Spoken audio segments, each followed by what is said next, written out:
आज हम common errors की बात करेंगे जो mostly during the installation of the solar system जब आप इंस्टॉल कर रहे होते हैं। देखें, एक तो पीवी आइसोलेशन फॉल्ट है। जनरली ये फॉल्ट तब आता है जब आपके सोलर पैनल्स जो केबल आ रही होती है, डायरेक्ट डीसी केबल, उसमें कहीं से वो लीकेज करंट आ जाता है। वो अर्थिंग के साथ भी हो सकता है, या इवन स्ट्रक्चर के साथ भी हो सकता है, या ब्रेकर का फॉल्ट भी आ सकता है, या डीसी एसपीडी का भी आ सकता है।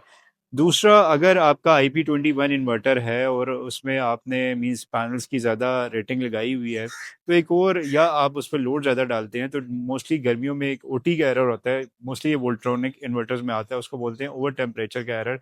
इसको आप कैसे मींस डायग्नोस कर सकते हैं? ऑफ कोर्स ओवर टेम्परेचर, यहाँ पे आप या तो इन्वर्टर को कुछ देर के लिए शट डाउन करेंगे, या इन्वर्टर को फैंस जो है उसकी आप अच्छी तरह सफाई करेंगे, ताकि तब ये जाके एरर रिमूव होगा। या आप थोड़ा सा लोड की जो है वो उसको लोड कम कर देंगे, तो तब जाके ये जो ओटी का एरर है मूव। इसी तरह जो नॉर्मली कुछ वार्निंग्स भी आ रही होती हैं समटाइम्स, जैसे ओटी के साथ साथ कुछ होता है ओवरलोड का भी समटाइम्स आ जाता है। ये भी हाइब्रिड इन्वर्टर्स में आता है। इस वजह से आता है जब आप सिस्टम को उसकी थ्रेशोल्ड से, यानी कि ज़्यादा लोड डालते हैं। फॉर एग्जाम्पल 5 किलो वाट है और आप उस पर 7 या 8 किलो वाट अचानक से लोड डालते हैं। वो लोड टॉर्क लोड भी हो सकता है किसी in the shape of machinery में।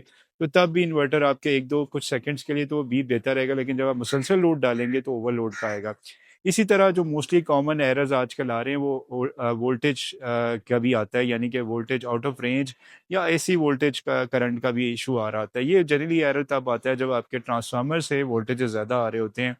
फॉर एग्जांपल, आपका जो इन्वर्टर की थ्रेशोल्ड है, यानी कि जो उसकी वो 220 से लेकर लेट्स सपोज 240 तक वो या 190 से लेकर 240 तक उसकी एक रेंज होती है। उसके दौरान अगर जो वोल्टेज होंगे तो इन्वर्टर स्टेबल चलता है।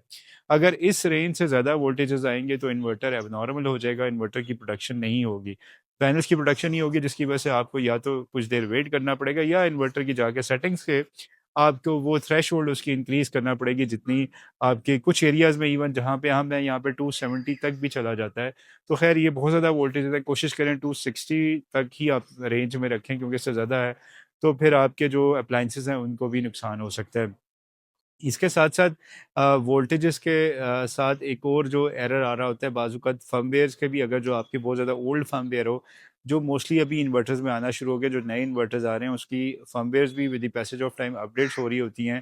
जैसे फॉर एग्ज़ाम्पल फॉक्स है, तो उसमें कुछ ऐसे एरर्स आते हैं जो स्पेशल एरर हैं, उसमें इन्वर्टर अपनी आउटपुट देना छोड़ देता है। तो इन एरर्स को भी अगर जो आपने रिमूव करना हो, अगर आपने किसी अच्छी कंपनी से इंस्टॉल किया है तो आप उनसे राब्ता करके उसको फर्मवेयर को अपडेट कर सकते हैं। अगर आप खुद फर्मवेयर अपडेट करना चाहें तो भी कुछ ऑप्शंस अवेलेबल हैं, जैसे सनग्रो है, तो उसकी जो सेटिंग्स में जाके आपके जो ऐप है उसमें कर सकते हैं। ये अभी ऑप्शंस हर एक नहीं दी